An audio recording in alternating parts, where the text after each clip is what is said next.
Hello and welcome to another episode of Brave UX. I'm Brendan Jarvis, Managing Founder of The Space in Between, the home of New Zealand's only specialist evaluative UX research practice and world-class UX lab, enabling brave teams across the globe to de-risk product design and equally brave leaders to shape and scale design culture. Here on Brave UX, though, it's my job to help you to put the pieces of the product puzzle together. I do that by unpacking the stories, learnings, and expert advice of world-class UX design and product management professionals. My guests today are Dr. Amy Bucher and Geoff Alday. And boy, did we have a bit of technical difficulty getting to this point, but we are so pleased to be here. And that's right, this is a special episode. This is the very first time on Brave UX that I am hosting two wonderful guests. And speaking of which, I probably should introduce them. Amy is the Chief Behaviour Officer at Lirio, makers of the world-leading behaviour change AI platform that unites behavioural science with artificial intelligence. Geoff also works at Lirio, where he is the Director of Product Design. Together, Amy and Geoff are working to integrate the behavioural design and product design practices, as well as stand up a UX research function to support both. Before joining Lirio, Amy was the Vice President of Behaviour Change Design at renowned Boston-based design agency MadPow. Amy is also the author of Engaged, Designing for Behaviour Change, published in 2020 by Rosenfeld Media. Alongside an undergraduate degree in psychology from Harvard, Amy also holds a Master of Arts and a PhD in psychology, both from the University of Michigan. Geoff's journey to Lirio has seen him take on the challenge of directing product design at Ruby, a financial services startup, and at Watershed, a learning analytics platform. Before Watershed, Geoff was a product design lead at Emma, the well-known email marketing and automation platform. Rumour has it that Geoff is also a skilled character artist and musician. And we were talking off air actually, weren't we, about this, Geoff, and you play the guitar and the mandolin, so a bit of extra stuff there to put in the intro. And now, after being in our collective calendars for about 3 months and having just suffered through about 40 minutes of technical difficulties to get to this exciting point, I am pleased to welcome Geoff and Amy here with me for this conversation on Brave UX today. Amy, Geoff, welcome to the show. Thanks, we're glad to be here. Thanks for having us. I am so pleased that we're here, as I said. And Amy, I have to say, first of all, just a big congratulations on your recent promotion. Oh, thank you so much. I've been really thrilled about the opportunity and being able to lead the behavioral science team here. It's definitely one of those things. I think if you're a behavioral scientist in industry, I mean, this is the dream. So really excited to be able to do this at Lirio. Oh, and Lirio sounds like a fantastic company. I've been doing a bit of research, as you can imagine, and we'll definitely get into all of that. But before we do, I had to ask you, I noticed on your fancy new Chief Behaviour Officer profile on the Lirio website that your favourite musical artist is R.E.M. And I was curious about this. Were they an instant favourite? Oh boy, I've been a fan of theirs for so long that I actually don't remember. I got into them in high school. I mean, I'm not. They were already around for quite a while before then. I'm not that old, but their earlier albums from the 80s were just kind of right for that teen moment, that sort of like brooding, putting the tape in my Walkman and walking around the neighborhood, listening to the music. I mean, I remember always liking them, but I can't remember like the first time I listened to them. Best song. So my favorite album of theirs is New Adventures in Hi-Fi. Maybe Leave. I really like the song Leave from that album. I take it you're a fan as well? Well, yes, I do like R.E.M. They're not right up the top of my list, but there is an interesting Brave UX 2 degrees of separation connection here. So it must have been a couple of months ago now, I interviewed Greg Bernstein, who's a user research lead at Condé Nast, and he actually has a connection through to R.E.M., and he used to design album covers. And the way he got into that is at his local record store, he got talking to Chris Bilheimer, which was the creative director for R.E.M. and designed their record covers. So I just thought that was a neat little 2 degrees of separation. So I suppose there's a road in there somewhere to R.E.M. through Brave UX. And if you can score me the introduction, we'll be friends forever. Well, we'll see. We'll see. You know, I can't promise anything, but you never know. The power of podcasts. Amy, I also noticed that your chosen quote on your profile page is one from Mencius, I believe is how you pronounce the philosopher. And that quote is... I believe so. Yeah, I'll give the quote now, which is, "There's never been a person who could straighten others by bending themselves." Tell me about that. I have liked that quote. So in college, to fulfill one of my common core requirements, I took a class on Confucian humanism, so world religion. And that quote really struck me at the time. Although the version I originally read was "There's never been a man." I actually updated it myself for the website. And if you look back at my career and a lot of the writing, especially that I've done, I really think there's an important role for authenticity in terms of behavior change, happiness, professional success. I keep coming back to this idea in different ways about really being true to who you are, and making sure that the things that you value, the things that are important to you, surface through your work and through your relationships. And so to me, that quote speaks to that you really need to be true to the fundamental essence of who you are to be successful, whatever the success means. And that to compromise on that ultimately won't achieve the objectives that are right for you. So I just like that quote because to me, it comes back to just being really true to yourself and being true to your values. And it would seem, knowing what I know about your mission, having read that on your own personal website, that you've managed to find an organization where you can really be true to your values and deliver on that mission that you set for yourself. Absolutely. I've actually found as well, most of my career has been in the healthcare space. And part of that is because it is really important to me to use my skills and my talents to help people have a better life. And I feel like it's a pretty easy sell that connecting people with healthcare, helping them adopt healthier behaviors, finding ways to fit that into their own lives, that to me is a pretty clear good. And when I've explored job opportunities outside of healthcare, I've immediately felt like, oh, that mission might not be there for me. Yeah, I can see that there is quite a clear line between what you're doing in health or the change you're trying to affect in behavior in health and a positive outcome for people where it might be a little less clear in non-health related industries. Now, Geoff, I just want to come to you briefly before we do jump into all the good stuff that's happening at Lirio and some of the work that you've both been doing there. I understand that when you're not directing product design, Geoff, or playing music, that you are fond of making and publishing video games. Yeah. I have like two kids, and watching how they gravitate toward video games got me really curious about 5 years ago. And so I took it upon myself to really learn how to make video games. And so last year I released 2 pretty small video games just to kind of make sure I could do it. So yeah, it's a great creative outlet for me. It kind of mixes, design, interactivity, interaction design, storytelling, music, art. It kind of brings everything together into one place.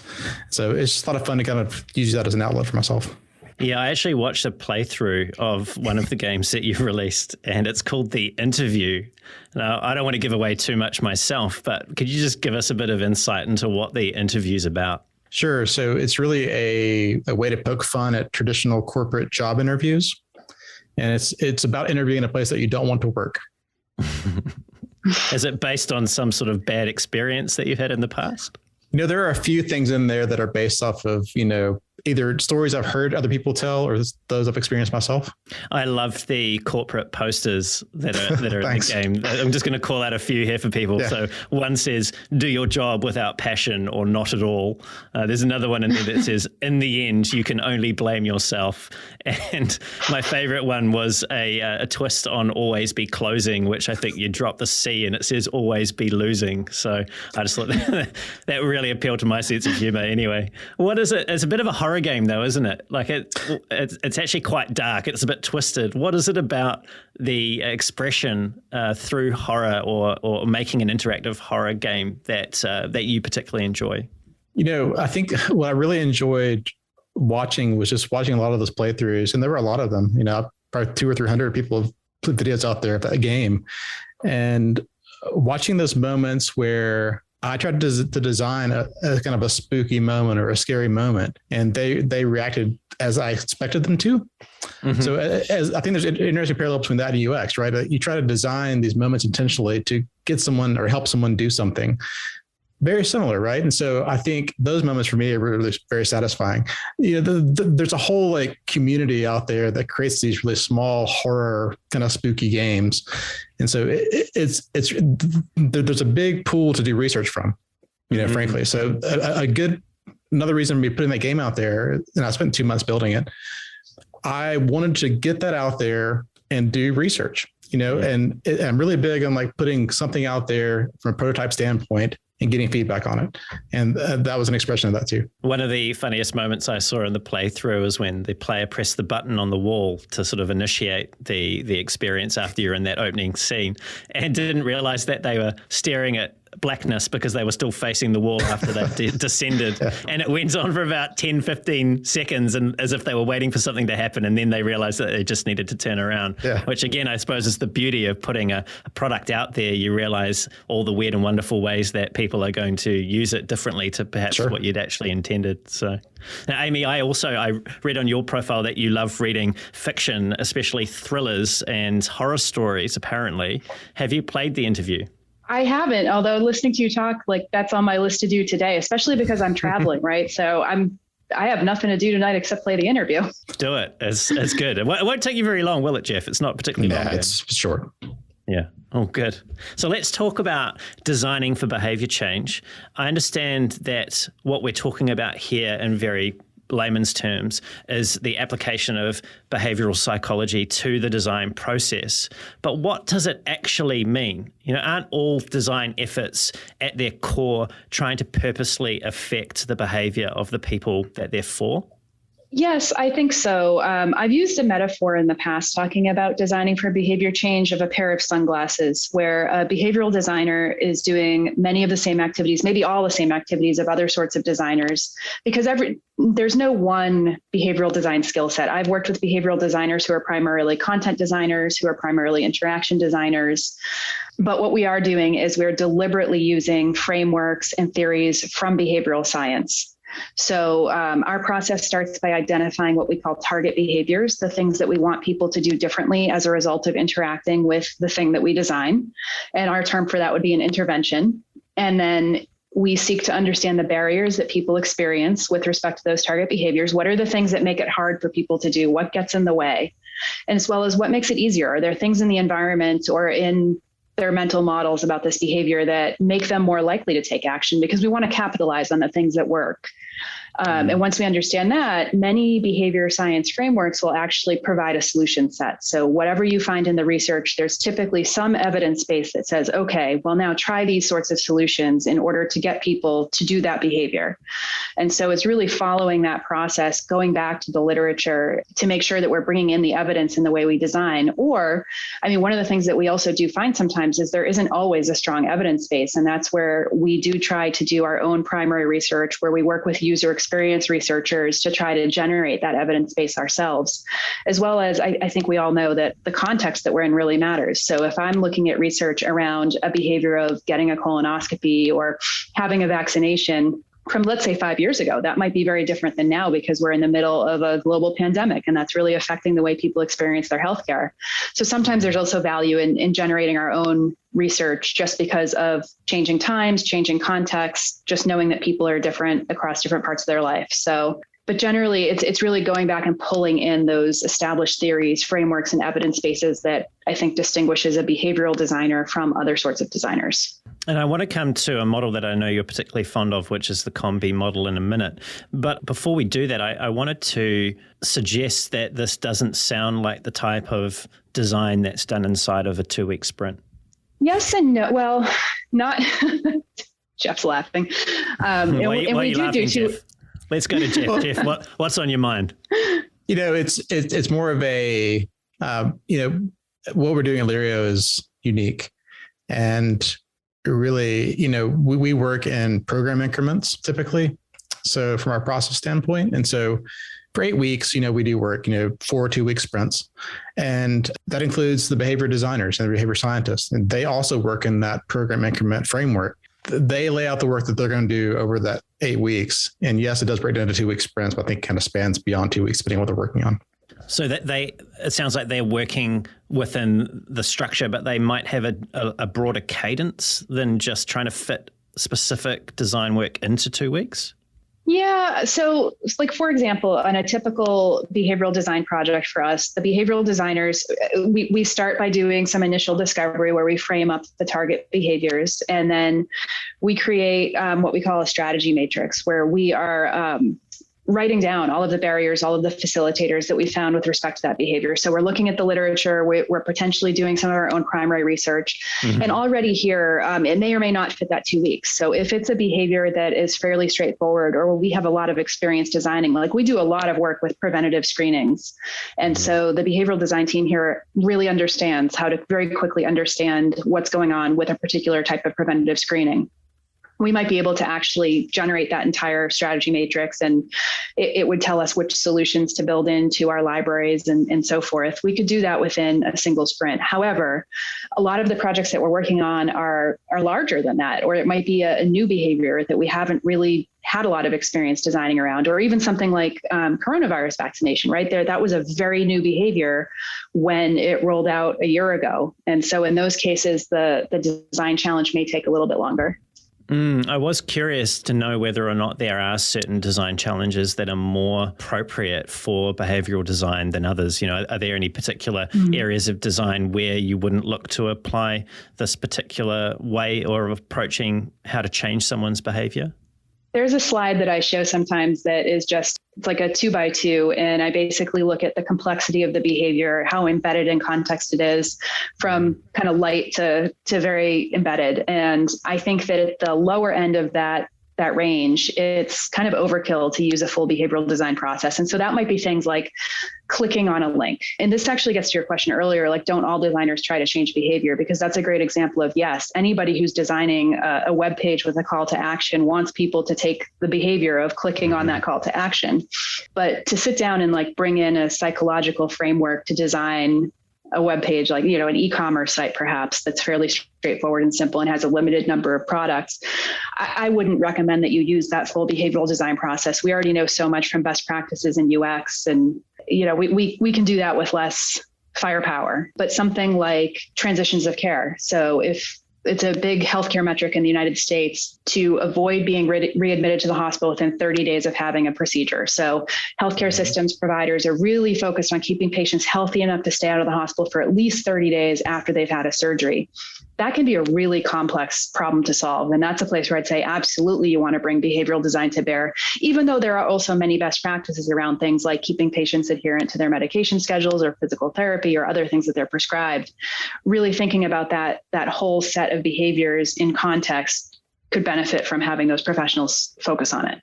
You mentioned vaccine hesitancy just a little earlier on as an example of something that Lirio is working on. And I just want to bring in here Lirio's purpose, which I'll quote from the website now, is to combine the power of behavioral science with artificial intelligence to drive positive behavior change for the betterment of all people.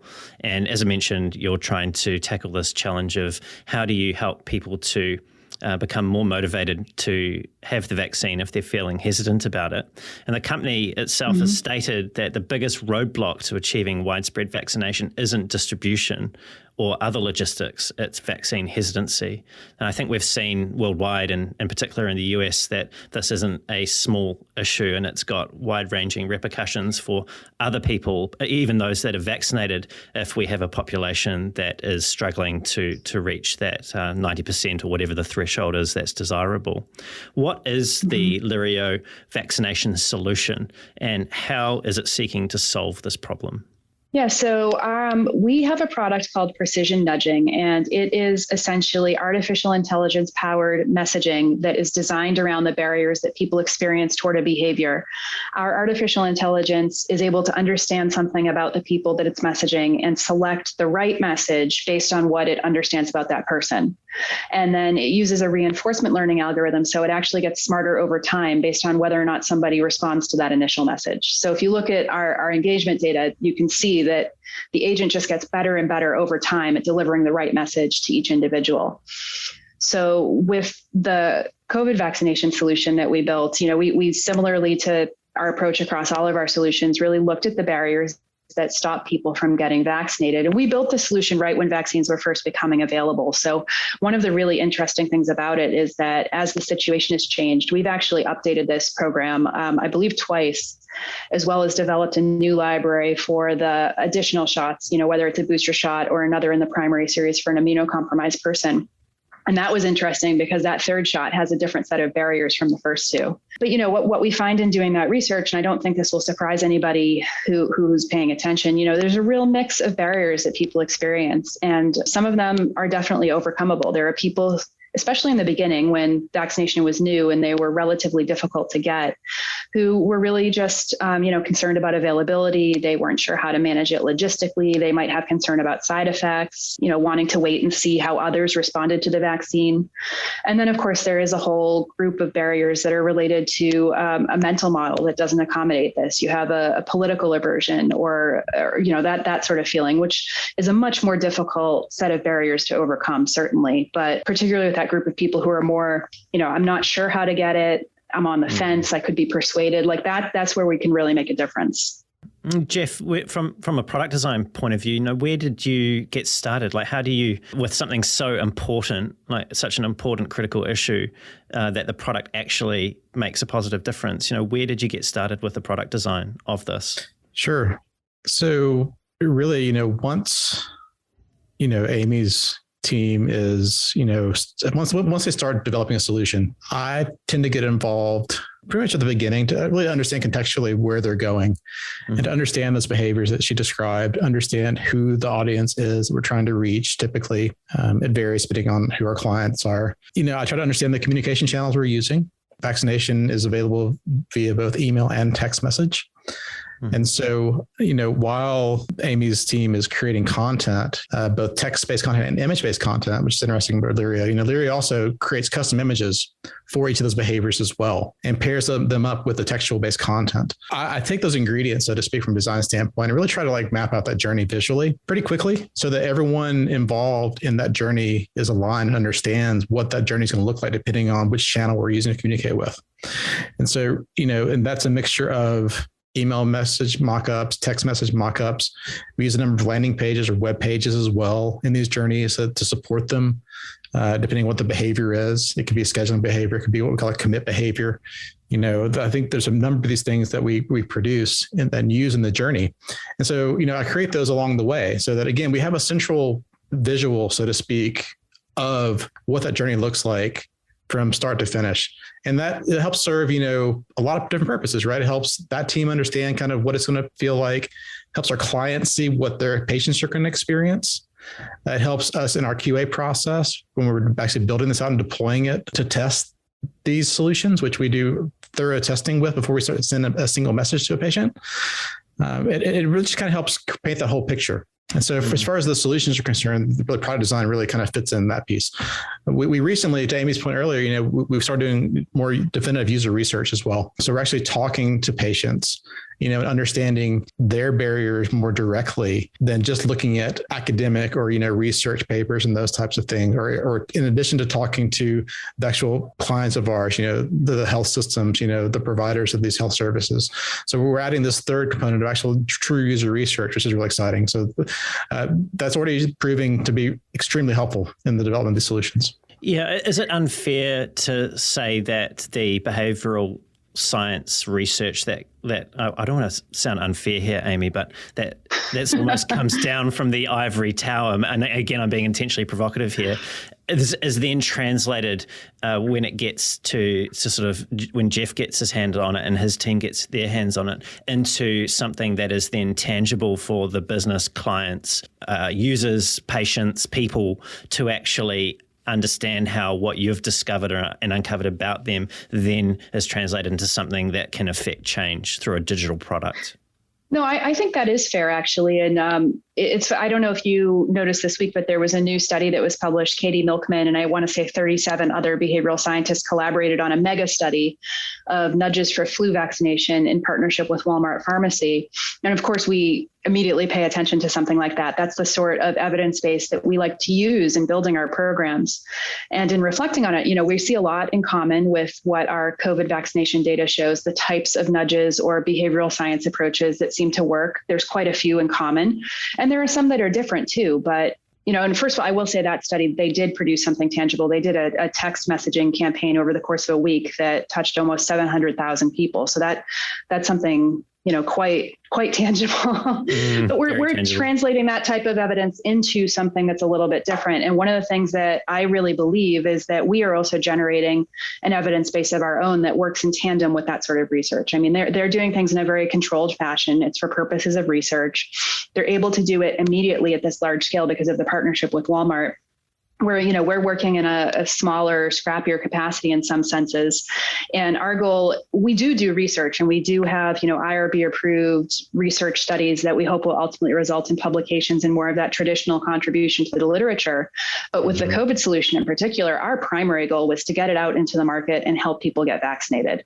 So it is a different sort of approach. And I think it's totally fair to say that we're translating the academic research into something that it's a little bit different. It's intended for deployment right away into the market, whether or not that results in research findings. But I do think that, if you look at the gestalt, we are together generating a lot of insights about what it takes to get people to take action around vaccination. And that action around vaccination is to get vaccinated. And I was curious to know, based on the way that the product works and your intention when you put a message in front of a person that's tailored for them, how do you know? How do you know when you've closed the loop? What does that reporting or that metric look like? We receive data back from the organizations that we work with about, so specifically with COVID vaccination, we learned within 24 hours if they had scheduled a vaccination appointment and then if they had actually completed that appointment. And with the way that most healthcare organizations did COVID vaccinations, they would automatically schedule your second shot when you went in for your first. So we kind of knew the whole cadence that way. One of the challenges with COVID vaccination, though, is that people can go other places as well. They don't have to go to their doctor to get the vaccination. So they might go to CVS or Walgreens or wherever, a city-run vaccination site. And so one of the things that's really interesting about our program, I want to say we have about 11 or 12% conversion to vaccination, but we know that that's low because we don't have the data back from those third-party sites. So it's been, when we're messaging around mammogram, people don't just go to the corner drugstore for their mammogram. So we have a much more reliable source of data there. Yeah, it must be incredibly rewarding for both of you to actually see the product deliver outcomes almost instantaneously. Yeah, it is. And really, that's what drew me to Lirio. To the earlier point, it's difficult sometimes to understand really, the impact you're having on people, humans out there in the world, but really understanding that we genuinely are making a impact positively in someone's health and their life. It's extremely rewarding. It's challenging in dealing with the constraints we have to deal with clients and circumstances and politics and all those things. It's definitely challenging. But, hearing that good news at the end of the day is great. Well, let's talk about the politics without necessarily getting into partisan politics, right? So I'm very mindful and want to be respectful of listeners and their views, and also I don't want to get anyone in any trouble. So please just engage with me as best you possibly can. But one of the things that I've observed here from New Zealand is that governments across the world, including my own government, have tried to motivate people to get vaccinated through a variety of methods. And they have included coercion, and I would also argue restriction in their toolkit to try and nudge people to making that decision, which my personal belief is a very positive decision to make, and it helps to protect people around us that might not necessarily have the option to. That's my view. Is there a cause for the use of these tactics of coercion and restriction, though? Have they, from a motivational standpoint, helped to get people across the line, or have they helped people to sort of dig in deeper to their already held beliefs around the vaccine and what it represents for them? With the huge caveat that our solution at Lirio doesn't speak to this because we are not creating any coercive circumstances. We're not really involved in the policies around vaccination. So just as a behavioral scientist who's paying attention to this, I would say it's actually doing both. So I think there are some people who are becoming more entrenched in their beliefs when they feel forced. And, that's a natural reaction to feeling like you're losing autonomy. And right. There's just so much research across so many different realms of behavior that shows that people will absolutely double down if they feel like they're being forced along a path that they don't want to walk. But I think there's also at least in the United States, there's been a number of high profile organizations that have had vaccine mandates for employees. And you will see these news stories about, X number of people threatening to quit, but almost always when they run the numbers on that, it's a very small percentage of the overall population. So you're seeing, 99% plus of people in some of these affected employee groups who are actually going through with the vaccinations. And I've heard this as well in articles from restaurants and stores, that it's easier for them when there's a mandate. And this is usually around masking, which is, you can't see if somebody's vaccinated, but you can see if they're masked. It gives them some coverage to enforce if there is a restriction in place, where if it's just up to them to come up with their own policy, then it's much more difficult because they have to be the bad guy. At least in this other case, they can say, oh, it's not my fault. The city's making me do it. So, and I live in a city that has actually a brand new vaccine mandate to eat at a restaurant or to go into certain types of establishments. So I'm watching this unfold where I live real time. And, if you're a person who's on the fence about receiving a vaccine, or you're part of a group that has really politicized it and thinks poorly of it, I believe there are some people who are feeling that they're covered by being able to say I had to do it for my job. And that way they don't have to take the personal brunt of going against the in-group and their beliefs. So I don't know where it nets out overall, because there's people who go both ways, but. In terms of they're able to save face by putting it back to being a mandate and therefore their behavior is out of their control. Absolutely. Yep. I mean, the coronavirus is obviously a virus. It spreads very rapidly. It has very poor health outcomes for people that have comorbidities, and also others that don't actually, as far as the evidence that I can see. But I was curious to know whether or not, if there wasn't such an urgent need to protect the population through vaccination, whether or not coercion and restriction would have been methods from a behavioural science point of view that would have been deployed as early and as harshly as they have been in most Western democracies? Honestly, I don't know. I mean, I think we're in an interesting moment in time as well, just with vaccines in general being more politicized than. And I don't know, I'm almost not even certain about saying this, because I feel like you do always see these things. Like there's photos of the 1918 flu and people protesting masks then. So it's like everything old is new again. But I just remember, as a little kid, it not being a big deal that every year you had to go and get your vaccinations. And I recently actually found my vaccination card that is from my early childhood. And every single year we'd bring it back to the doctor and they would pencil in, which shots I got and what the date was. And I feel like it was maybe when I was in college or so that I started to become aware of this very vocal contingent who were anti-vax, broadly speaking. And so it does feel like it's having a bit of a moment, even if it's not a brand new force. Yeah, that's been my experience as well. And one of the themes that we've explored on the show with previous guests has been this notion of ethics in tech, and as people that work in this space, what responsibility do we have to, I suppose, determine the positive outcomes that our products are having on large swathes of population? Now, I understand that ethics is also, being in healthcare, probably something that's quite top of mind for what you're doing at Lirio. But I was curious about this when it comes to product decisions, more broadly speaking, as to how do you approach the lens of ethics in a commercial context where there are other factors in the organization, a profit motive, for example, to influence the design decisions that are made both at a product design level but also at the kind of behavioral change that you're seeking? This seems to me like it's quite a tricky tightrope to walk, but I could be completely wrong about this. Is it a tightrope, or is this actually really clear cut and there's some really well-defined guiding principles for the work that you do as a behavioral scientist? And also, Geoff, as a product designer, is this really easy for you to know what's good and what's bad in terms of the decisions you're making? Generally, I think it is pretty easy to know. It's fairly intuitive. I think most people, if you take an objective viewpoint, can easily tell right from wrong. We've heard the horror stories out there about how technology and AI in particular can be used for profit.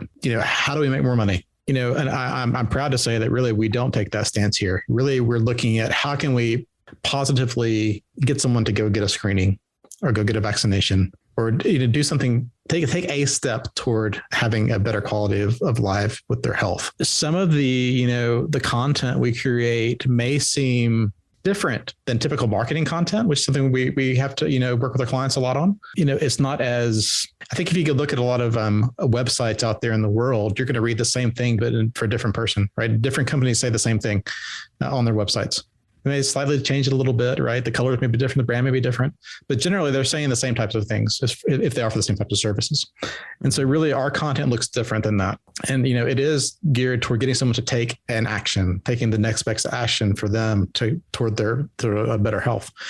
And so really it's not hard to see. And we've had product decisions come up even around the behavior science type tactics that we can use. And we have some pretty in-depth discussions about, well, is this the right thing to do here? Is this the right approach to make on this screen or in this email or this text message? Does this really meet our mantra, so to speak, that, we want to be positive about this. So I think it's pretty easy for us to work through those discussions. And I've actually seen Geoff probably more than anyone else at Lirio be quick to speak up when we have those moments. Yeah. And also a thing that was really important to me. I mean, I've been very interested in AI for quite a while, since well before I joined Lirio, although I've learned so much more about it since working here than I knew coming in. And I had some concerns about the ethics as well, like when I was interviewing and first talking to the team here. And I asked everybody I interviewed with to talk to me about ethics and their perspective, and wound up actually feeling really energized and excited by the way that people at Lirio think about it. But one of the things that was really important to me is that we're not using AI to throttle the care that is recommended for people. We are looking at what is clinically recommended. What does your provider recommend for you? And then given that recommendation, that is the outcome that we would like to achieve for you. What is the best way that we can motivate you to get there? So it's not about the outcome, it's about the path to get there. And I think that means that we're avoiding some of the ethical issues around restricting care. When AI makes a decision that maybe doesn't give somebody the optimal care that they need, we are not playing in that area. So for example, you mentioned that one of the major metrics for healthcare providers is after surgery that patients are kept healthy within that 30-day window. And I could see that could potentially be exploited by dissuading people to come back and visit the center or the clinic or the hospital within that window through AI, through nudging, potentially, right? There's a risk there. How formalized is this scrutiny around the decisions that are made in terms of the AI and its application to the product, given that what you're doing has the potential to do so much good, but it also, because of its ability to scale, you could see how it could also lead to some pretty poor outcomes for patients as well. Mm-hmm. We have a lot of effort internally right now around our own data and how we interrogate and review our own data. And it's partly in the service of that so that we can be very quick to detect if we are not achieving the desired outcomes, which really are for people to appropriately utilize care. So we don't necessarily want to, sell them more care than they need, but the care that's recommended to them, we want to connect them with it. And so we found that by staying in close touch with our own data, we're able to quickly detect if there's something going awry. Are people not having the visits that we would expect just based on historical movement and what we know is going on in that patient population? So that's one mechanism that we've looked at. I am not an expert in the AI itself, but we do have a chief AI scientist and a really talented team of PhD trained AI scientists. And I know that they are also interrogating our algorithms with respect to ethical issues. Chris Simons, our chief AI scientist, often says there is no bias-free AI, but what's important is that you understand the bias that is built into it so that you can make appropriate decisions about how it's used. I wonder if one of the appropriate decisions that the business has to make is also who it seeks to serve in terms of its client base. Like if you're taking a stance on what you believe is a positive ethical outcome for patients through the technology that you deploy, I don't imagine that view is always shared by all of the potential customers or clients that you could have. How intentional are you being at evaluating the outcomes that potential clients have, and therefore what you both contributing to in the work that you're doing at Lirio? Yeah, I work pretty closely with our growth team as a subject matter expert. And I have to say, I feel like this is almost dodging the question, but it's true. We're not really encountering a lot of potential clients who want to misuse our technology.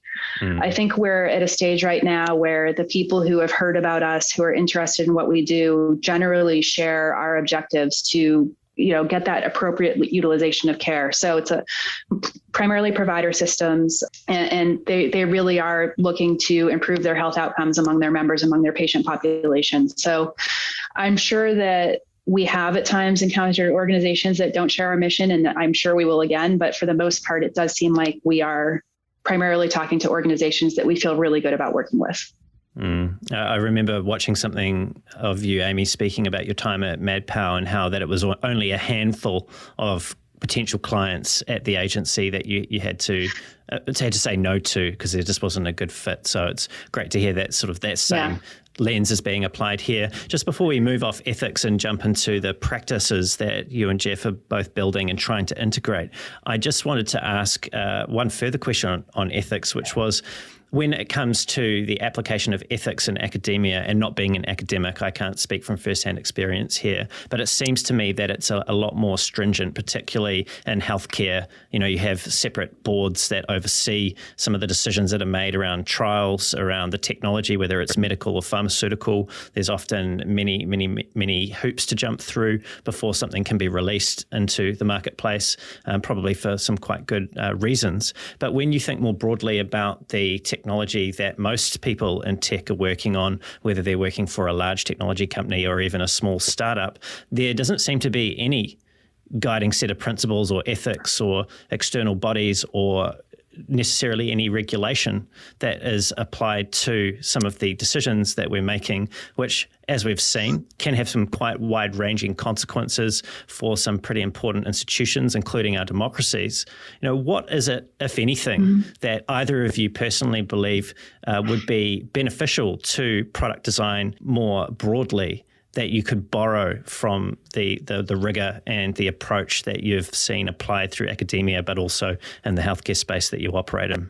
So we do research trials with some of our partners, our clients. And in that case, we do follow the academic mores. So, we do institutional review board approval of our protocols. We pre-register our protocols and our materials. And I think that there's something about that level of upfront planning that could be applied more broadly across product design. And it's hard because you also do want to be opportunistic and capitalize on changes in the market. I mean, one of the things that we see all the time is a customer who we weren't talking to, all of a sudden will urgently want to work with us. And it means that we have to pivot a little bit what we're doing with the product. And we don't want to lose those opportunities. But I think that to some extent, if we can really define what the product is and is not upfront and be true to that, it will help with like accidental ethical missteps, I guess I'll say, where you do something because it seems really cool and it's of the moment, and maybe it doesn't turn out to be as great as you'd hoped. What were you going to say, Geoff? Yeah, I mean, generally the same kind of thing. I think there are some practices we could take from academia, the rigor and these review boards, and setting up how we do product design, and really research in particular kind of comes to mind there. But yeah, it is a trade-off, right? So you have to, typically product moves pretty quick, and product design research, we want to move as fast as possible so we can learn, learn what works and what doesn't work. Is this design you're working on hitting the mark or not? What's missing? What should be added? What doesn't feel quite right? So we try to move pretty quick there. And I think that is often counter to more rigor-based research practices. But I think there are some things we can take from there. Yeah, there is tension, and I want to come to tension now. And hopefully there's not too much tension between the two of you, but you have told me that you are working to build and integrate the practices of behavior design and product design together. And I think I mentioned in the introduction that you're also looking to support both of those practices through the establishment of a UX research function. And I was curious about this, what is the shape that it's been taking, and what accommodations have both of you as leaders within this organization had to make for each other and for the organization's benefit that you didn't expect when you first started out this work together? I started at Lirio about 9 months ago. And at the time I was heading our behavioral design function. And one of the things that I was surprised about initially is that we didn't have a dedicated user experience research function because, well, first of all, it's so aligned with the Lirio mindset. Like we talk about the patient all the time. It's the focus of our behavioral design work. And yet we were very rarely going out and deliberately talking to patients. One of the behavioral designers on my team really had a passion for that type of research and advocated essentially to create this role for herself, and now reports to Geoff, who's leading our user experience research organization. So one of the things I wasn't expecting to do that I think ultimately was for the good of all of us, but to have somebody who was so talented and such a high performer leave my organization and join Geoff's was unexpected. Yeah, I mean, just today we were talking to a client where she's done some research for them, and other behavioral designers were on. She works very closely with her former team to integrate the findings from her primary research with what they're doing with more of the desk research and kind of the behavioral science frameworks, and to see how they are able to collaborate and what that produces in terms of an output, and to see the client's reaction to it too, to really understand that for them, they're getting some real value out of this integrated primary patient research with that rich behavioral science background. It has been very rewarding, as much as initially I was like, oh, I'm joining this organization, like losing my team right away. You're obviously the person to somewhat blame there. It seems that Amy's okay with it now, but maybe there was a few tense moments early on. What's it like for you now to have the beginnings of a UX research team, but to have someone in there that is foundational in that and is able to actually draw the line between the dots when it comes to behavioral science? Like, how is this helping to, from the ground up, inform the product design process as much as we were talking earlier about the sort of top-down, empirical kind of research that comes from behavioral science into the way the product's shaped? Yeah, it's obviously great. It's what we need. We've talked a lot about, our behavior change solutions that we have out there in the marketplace. We also have a whole nother set of products that we and our clients use around, creating this content, reviewing and activating this content, scheduling these communications, monitoring these communications. We have a whole nother product side there of applications that we have out there in the world.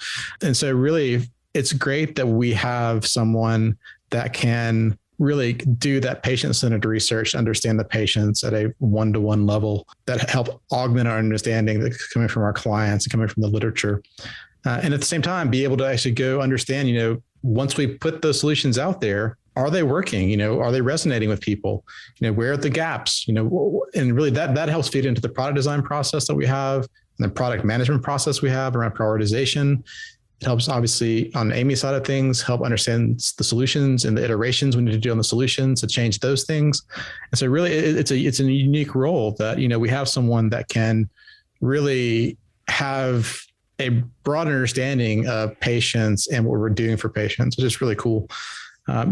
Prior to, having her on this team, we were doing more guerrilla-based UX type things for our apps and those types of things. It'd be either product manager or myself working with clients or working with our internal users at Lirio to understand, the products, whether they're working or not, and what their needs are there. So it's nice to have more of a well-rounded team now. What hasn't worked so well? Because you both told me off air via email that you wanted to sort of get this out there for the community about some of the learnings, whether they were good, bad, or ugly. What are some of the areas that you, in the past, however many months, 9 months or so, you've been working on this together that haven't actually played out the way that you'd hoped, and the decisions that you've had to make subsequently to get things back on track or to achieve the outcomes you were seeking? Well, I wouldn't say it hasn't worked, but it hasn't been ideal. It's difficult to remove somebody from a role that they played very well. And, I know sometimes I have asked her to do work that is more aligned with her old role because that's what has been demanded by, the projects on our plate and what staffing looked like. And I have perceived that, I felt tension within myself when those situations have arisen because I really want to honor this new function that we are setting up and the role that we are carving out, for this person and this team.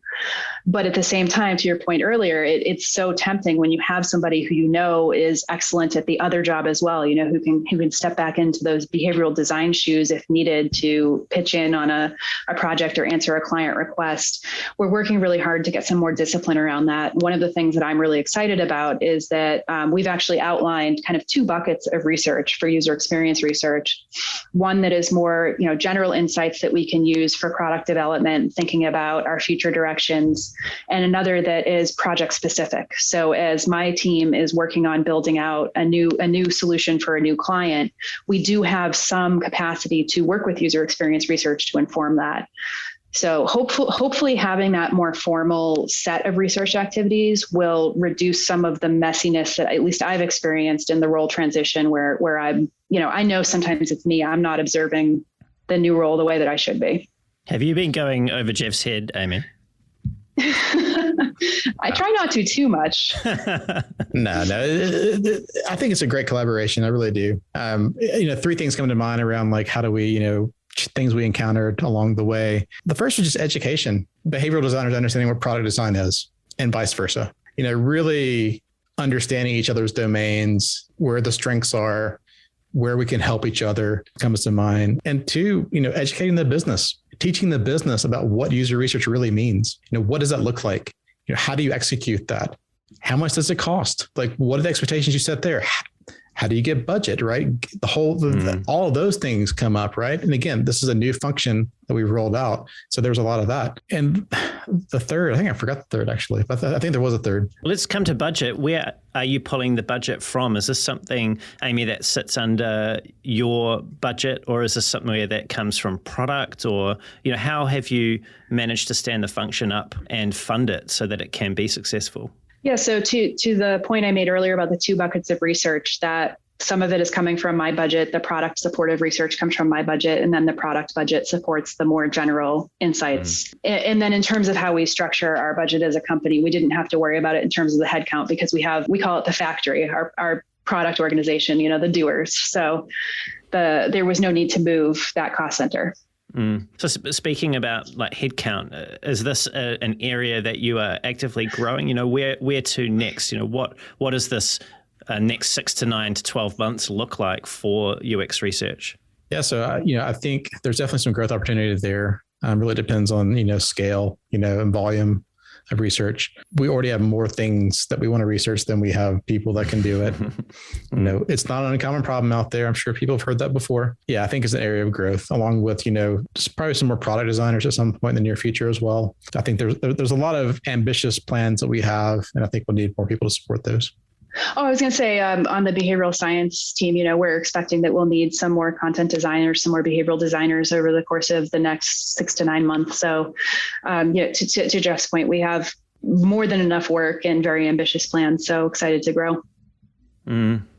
And when you think about traditional UX research, and that might conjure up different things for different people, but aside from the behavioral science that it sounds like you've started to integrate into the practice for Lirio, which sounds very sensible given what it is that you do, where do traditional methods not necessarily fall down, but where could they benefit from the practical application of some insight or some experience of behavioral science into the day-to-day that people who aren't in a behavioral science-based organization, that they could apply to their practice to get to better outcomes or to better understand the people that they're seeking to serve and change behavior of? Well, it's funny you asked that because I wrote an entire book about it. Oh, really? Did you? I don't know, what a coincidental thing to ask. No, but seriously, when I wrote my book, Engaged, I went with Rosenfeld Media, which is a press that targets UX professionals on purpose, because when I started my career, there were not behavioral design was not a thing with a name at least. And so I found myself a behavioral scientist working on product teams, kind of fighting to have behavioral science seen and heard and reflected in the product. And over the years, I got better at figuring out where that belonged and how to make the case for it. And eventually I got to a point in my career where people were very interested in just what you asked, hey, I'm an interaction designer and I would really love to understand enough behavioral science to do a better job of getting people to do something. It's not scalable to have all these one-on-one conversations with people. And over the years, I had just kind of accumulated a lot of knowledge about how do you bring behavioral science to more traditional UX or design activities. And so that's where the book came from. Like the intended reader is somebody who has a UX background, but not a behavioral science background. And, I think a lot of it is just starting to be familiar with some of these frameworks and theories. You don't necessarily have to sit down and apply them as academically as a behavioral designer does. But if you have some understanding of how people are motivated and demotivated, if you have some understanding of what is a barrier, how do I think about the barriers that people experience when it comes to a behavior, and what are some kind of easy design skills that I can apply to overcome common barriers, those sorts of things, I think will help any design professional. And, one of my goals as well, and I didn't state this explicitly in the book, but I also was hoping to educate people to understand when they did need to work with a dedicated behavioral designer. Like there's kind of a line I think that you can go up to with behavioral design skills if you're not formally trained in them or it's not really your area of focus. And then after that, it might make a lot of sense to partner with somebody who is trained in that area. And so one of my hopes is people would realize that. For me, I think in healthcare, a lot of work is where you want to bring in a behavioral designer. And part of it is because the consequences to not being successful are large. And I think the healthcare behaviors are oftentimes quite complicated. They're very contextualized. I know that we're not unique in this, but we do have a unique system in the United States that's very confusing about how to obtain and pay for care. And so all of those situations make it, to me, like an easy case to make for working with a dedicated behavioral designer. And again, I'm probably being unfair to e-commerce, but I always use that as my counterexample of where I think it's probably less critical to have a behavioral designer. It depends on whether you're a shareholder or not, though, right? Like you want to see that bottom line going the right way. Like just coming back to what you were saying earlier about people understanding or making more accessible to a broader sphere of design the methods and models that you use in behaviour design. COM-B, which I mentioned earlier on, is a model that I understand you're quite fond of, and I get the sense it's because of its ease of application into the real world, into the world of commerce that most of us are working in. What is COM-B and how does it help designers to better understand how to affect change in their users? Yeah, COM-B is actually a taxonomy. So it's relatively new. It was developed in the last decade by a team of researchers at University College of London. And they started by doing a mega lit review of over 1,200 studies of behavior change and classifying what they saw in those studies. So COM-B is an algorithm, not algorithm. And what is the word I want here? Oh, there's the AI acronym. Yes. Yeah. I'm tired, man. COM-B is an acronym. The B stands for behavior. So I mentioned behavioral designers start by defining the target behavior. That's what the B in COM-B is. And then COM is capability, opportunity, motivation. And those are the different classes or taxonomies of barriers that people might experience to the behavior. So when you're using COM-B, you're identifying the behavior and then you're looking at the barriers. You're figuring out, are they capability, opportunity, or motivation based? And then part of the taxonomy was they looked at all of those studies and said, okay, for capability barriers, what are the types of solutions that tend to work? For opportunity barriers, for motivation barriers. So it's almost like a decision tree that you can follow and arrive at a set of solutions that might work for your problem. So I really like it, like for your, as you said, it's got an ease of use. It's fairly easy to communicate to other people. I think it still leaves a lot of flexibility in the design, which I've grown to feel is really important when you're doing behavioral design. I have worked in the past with some theories of health behavior change that are very prescriptive. And that's difficult when you get into a commercial environment because you are competing with, I don't know, the Fitbits and the Garmins and the Pelotons of the world in the health space oftentimes. And so I think it is important that you have some flexibility to design something that's engaging and fun and not just like delivering a clinical protocol exactly so. COM-B gives you a lot of that flexibility. So I like to use it quite a bit. From a design point of view, it's less about, from what I hear, it's less about the specific application of how the solution should be designed from a product perspective, but more about giving people an architectural decision tree, I think you called it, to arrive at a solution space that is appropriate to be explored. And it's actually that decision tree that you mentioned is where I noticed in that decision tree there is the mention of coercion and restriction that I was talking about earlier on in terms of the approach that governments have taken in part to vaccine management. So there's a little tie-in back to that. But I just wanted to come back to Combi briefly before we look to close the show, because I realise, given our technical difficulties, we're running a little bit behind, that there was this experience you had at MadPow, which I believe illustrated how Combi's applied in the commercial setting quite well. And that was an experience that you were trying to understand better health and safety in the construction industry or for a particular construction client. Can you tell us a little bit about that? Yeah, absolutely. I loved that project. It's in the health area, but it's a little bit different than anything else I've ever done. So we were hired by a company that does insurance and safety training for construction companies. And they presented some data to us that showed that although overall accidents on construction sites have fallen over the last several decades as training has gotten better and safety equipment has gotten better, there's something called SIFs, serious injuries and fatalities, and those have remained fairly constant. So it's between 10 and 15 a year in the United States. Not an absolute large number, but of course you would like it to be zero. And they wanted to understand, what is going on? We've got all these great trainings, all this great safety equipment. Like, why are people still having these serious injuries and fatalities? And they suspected it would be something psychological. So we did use the Combi framework. We were able to go to 3 different construction sites in different areas of the U.S. And they differed in a lot of ways. One was a children's hospital. One was a high-rise hotel in West Hollywood. One was a facility for building space shuttles, actually, so an industrial facility. And some of them were union, some of them were non-union, so lots of different variables there. And, what we found was that some of it was a combination of what we'll call capability and opportunity. So things like, if you think about what the place where they were building space shuttles, it was huge, like a huge piece of land. And when we talked to people there, we would hear things like, I made it all the way over to the place where I was working today. And then I realized I hadn't brought my second separate, face shield, because you wear different face shields for different activities on a construction site. And, it's half a mile to go back to the trailer and get it. So I'm just going to use the other face shield for everything today. And that can lead to accidents because, they have different coverage depending on whether sparks are flying or things like that. So there was a lot about, it's just inconvenient for me to have the right stuff. And so I'll make do with what's available to me. And a lot of that can be reconciled with, better planning, better setup earlier in the day. And then the other thing was there were a lot of mental models around safety that caused people to sometimes make not the greatest decision. There was this very interesting pair of mindsets that we saw, where some people would say, if it's going to happen, it's going to happen. There's not a lot I can do to stop an act of God, so I might as well just live my life. And then there was the corresponding mindset, or the opposite mindset was, I'm young, I'm healthy, it's not likely to happen to me. And so in both cases, it led them to the same place, but it was like neither one of them really felt like they needed to take action around safety.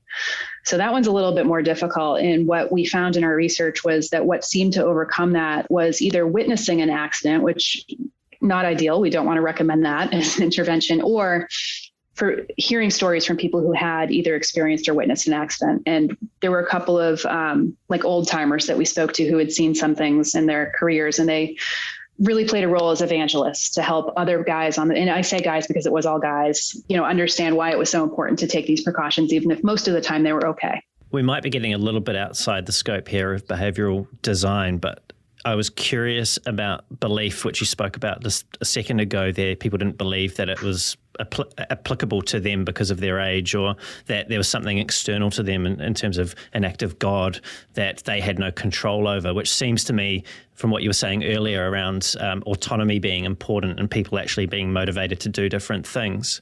Do our and this again, I'm not an academic, so this has probably been hashed out many times in the past, but do our behaviors reflect our beliefs, or do our beliefs are they expressed in our behaviors, or is there a circular relationship between these two?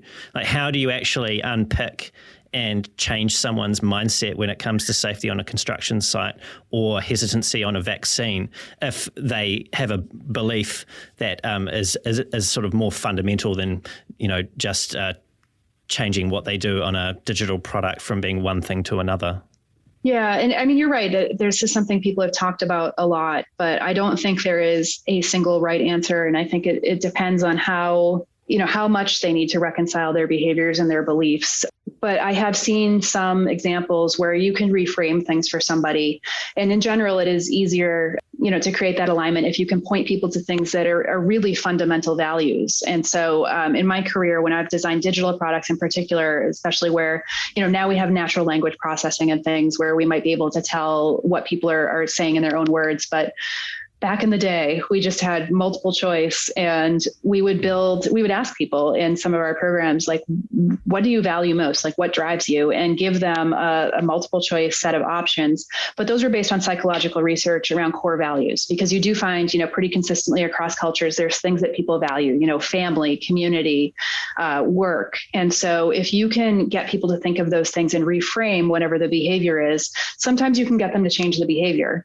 I used to work with clinical psychologist who had a lot of success using that technique with smoking cessation. Because he said a lot of times the people he worked with who smoked, he would be able to get them to think about something like, imagine how this is going to impact your relationship with your kids in 10 years, 15 years. And it wasn't always the same angle that was effective, but if he could reframe it in terms of that, he felt he could often be successful.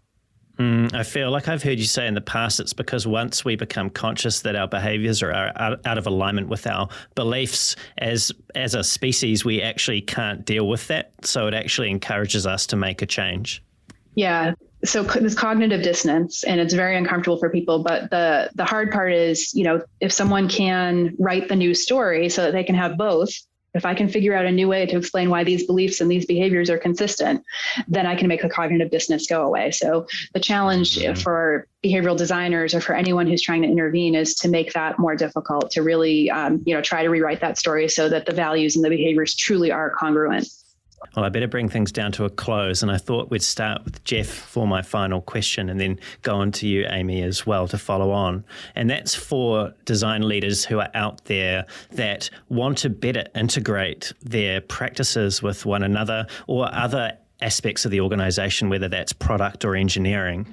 What words can you share with them, Geoff? What is the thing that stands out the most during your time at Lirio that you feel would add the most value for people that are in a similar situation or wanting to attempt what it is that you're attempting at the moment? Yeah, I would say approach that collaboration like a research project. Really try to understand and listen intently and to what people are saying. Schedule little coffee chats with people, that you interact with. And, dig deeper, understand their viewpoints and their background, their expertise, understand how design can integrate into their processes. That is really the best way to be successful at integrating design into anything. So you have to understand where you can inject yourself. And I think it helps them also understand and develop an understanding of where you're coming from, how you can strengthen their practices as well. And just be curious.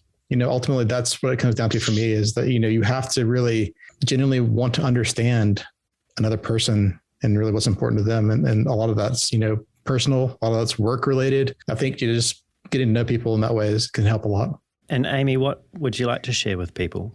I will build on what Geoff said, because I think that's really good advice. And in my career, I found I got a PhD in psychology, and sometimes that intimidates people and they have an expectation that you're going to come in and throw your weight around with that. But I took an untraditional career path. I went right into tech organizations and I didn't know anything.